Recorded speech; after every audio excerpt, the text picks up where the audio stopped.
तमाम संत गुरु, वैसे तमाम ऋषि मुनि, वैसे तमाम पैगंबरों के साथ साथ वैसे तमाम महापुरुषों को अरुण कुमार एक बार नहीं, 1000 बार नहीं, बल्कि करोड़ों और अरबों बार माथा रगड़ रगड़ के नमन और स्मरण करना चाहता है, जिन्होंने खास करके इस देश में गरीब गुरबा समाज, दलित आदिवासी समाज, पिछड़ा समाज, सदियों से उपेक्षित समाज, स्वर्णों में गरीब समाज जो आज तक ले जाति का दंड झेल रहा है, स्वर्ण समाज के गरीब लोग कि हम स्वर्ण जाति में जरूर जन्म लिए लेकिन खाने खाने का मोहताज है, वैसे समाज, अपंग समाज जिनको 2 वक्त का रोटी नहीं मिल रहा है, तमाम समाज के उत्थान के लिए तमाम महापुरुषों ने जो अपने आप को कुर्बानी दिया, समर्पित किया आपके जीवन में उज्जवल भविष्य के लिए, वैसे तमाम महापुरुषों को मैं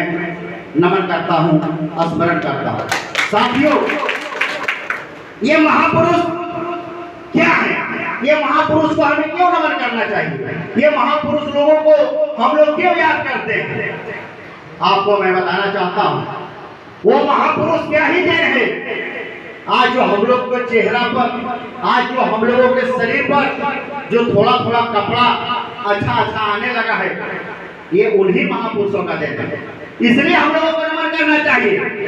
और उनमें से खास करके एक ऐसे वीर जन्म लेते हैं, एक ऐसे महापुरुष जन्म लेते हैं जो सभी समाज के गरीबों के लिए, जो तमाम महापुरुषों का सोच था, वो अपने लिए अपने मन से कुछ नहीं किए।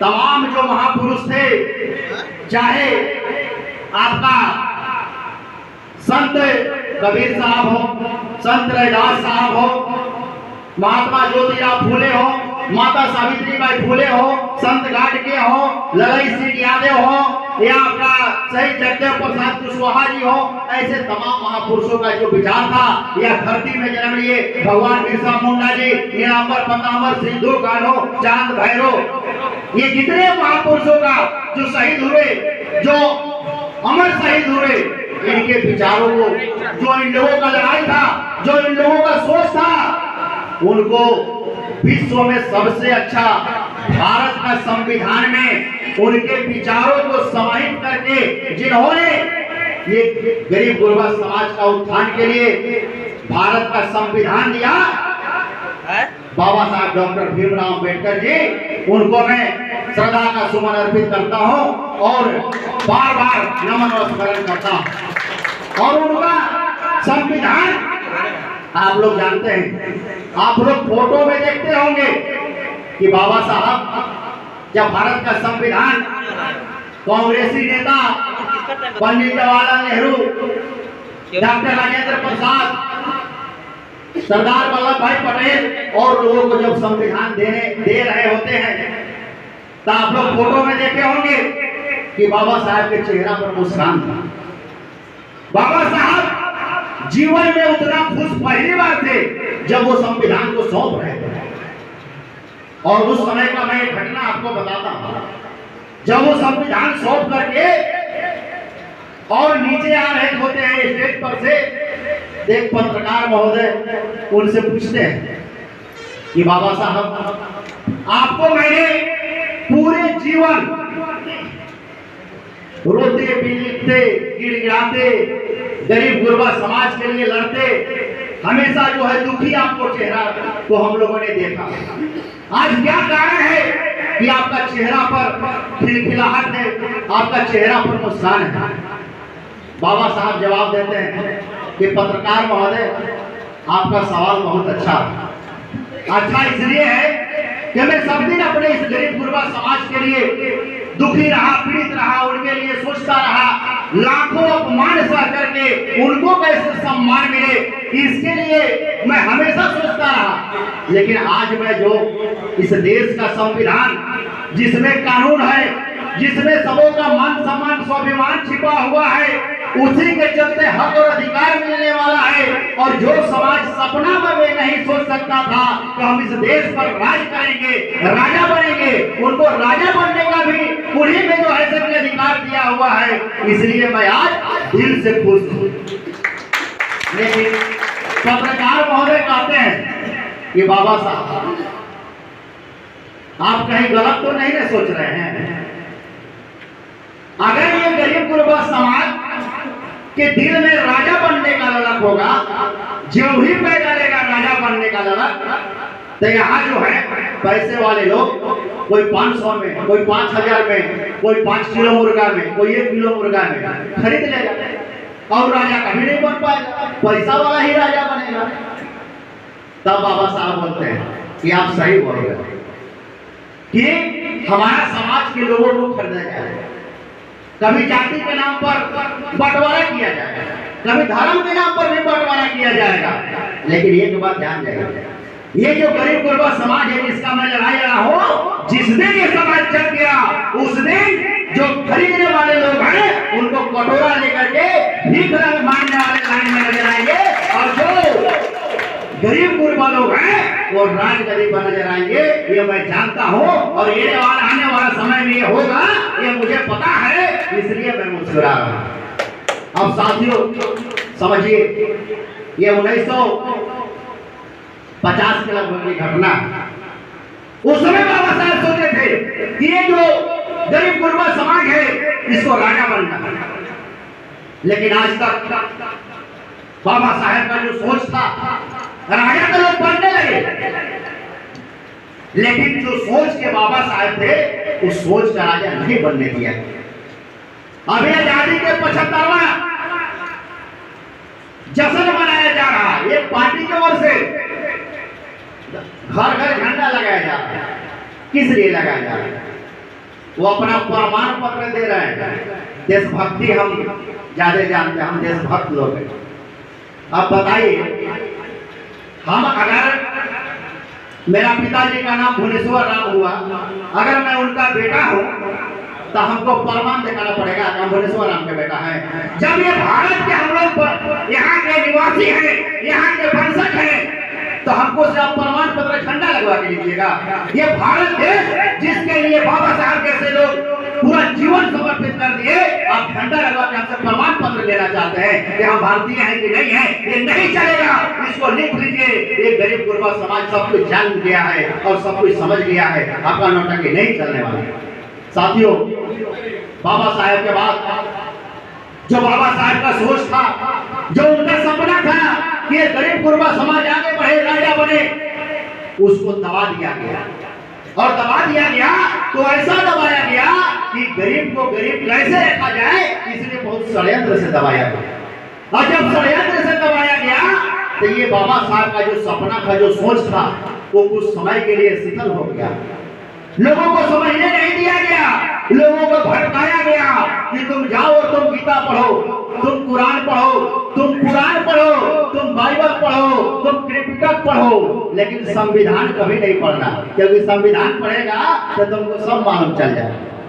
अब हमारे लोग को पढ़ना चाहिए संविधान, और उन लोगों ने भटका दिया साजिश के तहत कि तुम जाओ कुरान पढ़ो और कुरान पढ़ो, गीता पढ़ो, बाइबल पढ़ो, रामायण पढ़ो, महाभारत पढ़ो। हमारे लोग मस्त हो गए पढ़ने। लेकिन अगर ये लोग संविधान हमारे लोग पढ़ लेते तो आज ये लेने वाले के लाइन में नहीं होते, ये देने वाले के लाइन में होते।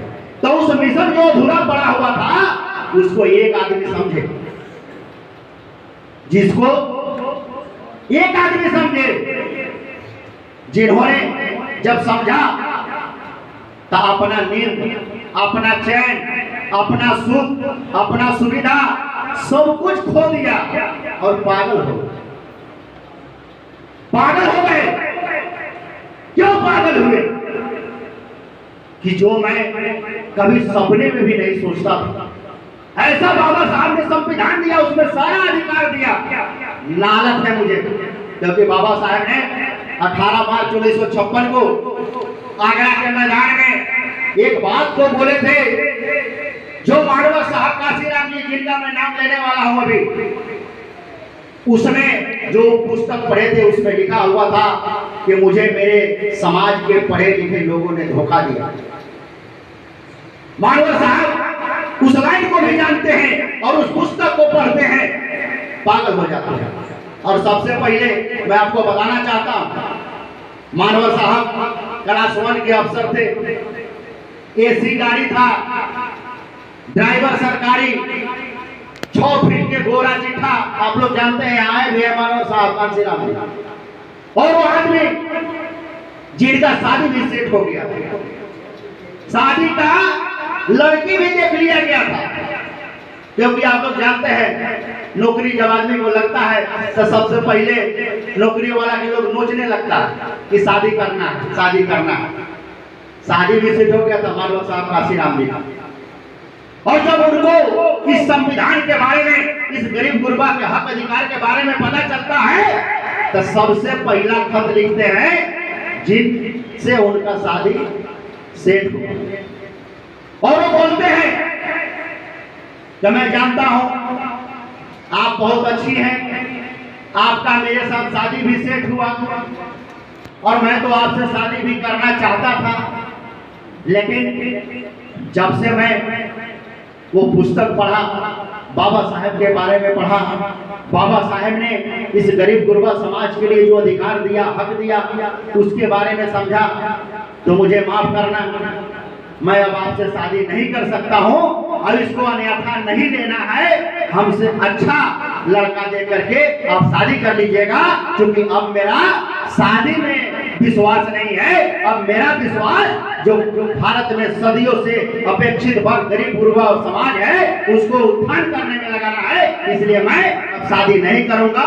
वहां खत लिखते हैं और साथियों दूसरा खत अपने घर में लिखते हैं, अपने माँ पिताजी के लिए लिखते हैं और बोलते हैं कि हे माँ, हे पिताजी, अब आप मानवर साहब जो आपका बेटा कांसीराम है उनको आप भूल जाइए, और भूल करके, चूंकि मैं बाबा साहेब का पुस्तक पढ़ चुका हूँ, बाबा साहेब के बारे में समझ चुका हूँ, इसलिए अब जो है मेरा माँ, मेरे पिता, मेरे भाई, मेरे बहन, ये सारे लोग ये बहुजन समाज के लोग होंगे, ये गरीब गुरबा समाज के लोग होंगे, इसलिए अब हम आपका बेटा नहीं रहे। माँ और पिताजी के बोलते हैं आप किसी का भाई नहीं रहा, अगर मैं किसी का हूँ तो ये बहुजन समाज के लिए हूँ। वो खत लिखते हैं और एक खत और लिखते हैं, उसमें लिखते हैं कि अब मैं आजीवन कुंवारा रहूंगा, मेरे नाम से कोई भी बैंक में एक भी खाता नहीं होगा, मेरे नाम से सुई के नोक भर भी जमीन नहीं होगा, और आज के बाद मेरा सब कुछ अगर कोई होगा तो ये गरीब गुरबा बहुजन समाज के लोग होंगे जिनका चेहरा पर मुस्कान लाना मेरा एकमात्र मकसद है। वैसे मसीहा कांसीराम जी, जिन्होंने सबसे पहले 6 दिसंबर 1978 को बाम से, 6 दिसंबर 1981 को DS4 और 14 अप्रैल 1984 को बहुजन समाज पार्टी का प्लेटफॉर्म देकर के और कश्मीर से लेकर के कन्याकुमारी तक साइकिल चला चला करके और आपके दिल में ये ललक पैदा किए कि मेरे गरीब गुरबा समाज के लोगों तुम उठो, जागो, और बाबा साहेब ने जो इशारा किया है कि तुम इस लोकसभा पर कब्जा करो और विधानसभा पर कब्जा करो, तुमको कब्जा करना होगा। जब तक तुम कब्जा नहीं करोगे मैं तुमको चैन से नहीं सोने दूंगा। इसलिए मानव साहब कांसीराम जी ने आप लोगों के लिए बहुजन समाज पार्टी का प्लेटफॉर्म बना करके और आपको जगा करके और चले गए।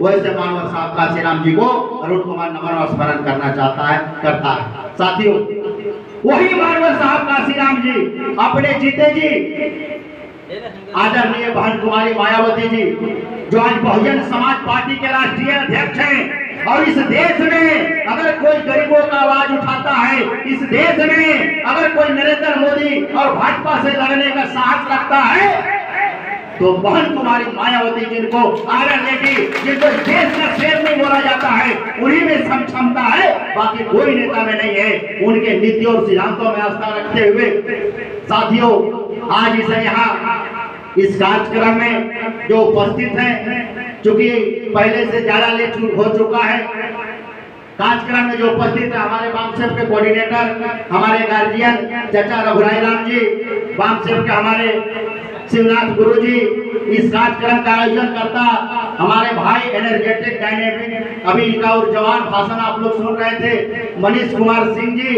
इस कार्यक्रम में उपस्थित है। हमारे गढ़वा जिला के जिला अध्यक्ष संजय कुमार गौतम जी इस कार्यक्रम में उपस्थित है। हमारे जोन के प्रभारी सुनील कुमार गौतम जी इस कार्यक्रम में उपस्थित हैं, वीरेंद्र कुमार चंद्रवंशी जी जो अभी आपके बीच में संचालन कर रहे थे, और हमारे जितने भी जिला से, जोन से लेकर के विधानसभा और प्रखंड स्तर के जो सम्मानित कार्यकर्ता हैं, हमारे अभिभावक, गार्जियन, इधर माताएं, बहनें, मैं आपको एक बात कह रहा हूं।